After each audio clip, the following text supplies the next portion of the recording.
हालिया बरसों में ईरान पर हमलों का सिलसिला तेजी से बढ़ता जा रहा है, जिसमें इसराइली और अमरीकी अफवाज की जानिब से किए गए फिजाई और मिसाइल हमले शामिल हैं। इसराइल ने अपने ऑपरेशन राइजिंग लायन के तहत 13 जून 2025 को ईरान के न्यूक्लियर साइट्स को निशाना बनाया, जिसके नतीजे में इब्तिदाई रिपोर्ट्स के मुताबिक 78 अफराद हलाक हुए और दर्जनों जख्मी हुए। ये हमले नितनज़, इस्फहान और दीगर अहम मकामात पर किए गए थे, जो कि ईरान की दिफाई सलाहियतों को शदीद नुकसान पहुंचाने के मकसद से अंजाम दिए गए। इसराइल के तीसरे और चौथे दिन मजीद हमलों में जानी नुकसान में इजाफे ने ईरानी जमात में गहरे खदशात पैदा किए।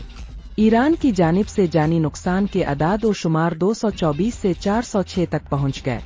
इसके जवाब में ईरान ने भी जवाबी कार्रवाई करते हुए 100 से ज़ायद ड्रोन्स और बैलिस्टिक मिसाइल इसराइल पर दागे, जिसका मकसद बराबरी की बुनियाद पर जवाब देना था।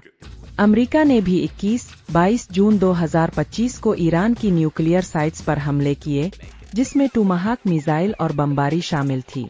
ईरान ने उन हमलों को बैन अल-अक़वामी क़वानीन की संगीन खिलाफ वर्जी करार दिया और ऐलान किया कि वो अपने दिफा के लिए मजबूरना जवाब देगा।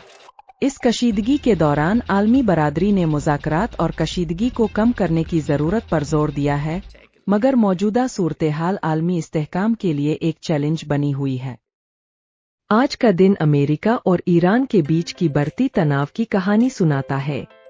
अमेरिका ने अपने मिलिट्री अटैक में विशेष प्रकार के मिसाइलों का प्रयोग किया, जो अल्ट्रा मॉडर्न तकनीक से लैस है। रिपोर्ट्स के अनुसार अमेरिका ने करीब 50 टमटम मिसाइलें चलाईं, जिनका उद्देश्य ईरान के सैन्य ठिकानों को नष्ट करना था। यह हमला एक उचित समय पर किया गया, जब ईरान के खिलाफ पहले से ही कई बयानबाजी चल रही थी। वहीं ईरान ने भी अपने बचाव में काउंटर अटैक शुरू किया।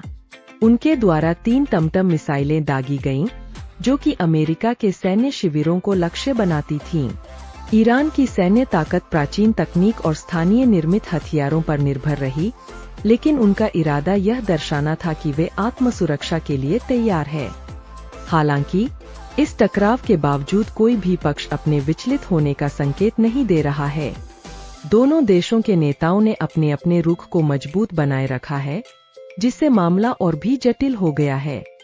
अब विश्व के अन्य देशों की नजरें इस तनाव पर बनी हुई है, क्योंकि इसके प्रभाव केवल अमेरिका और ईरान तक सीमित नहीं रहेंगे।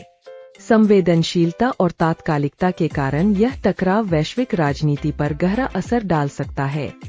इस घटना के बाद सभी की उम्मीदें हैं कि बातचीत और कूटनीति की ओर लौटना संभव हो सके।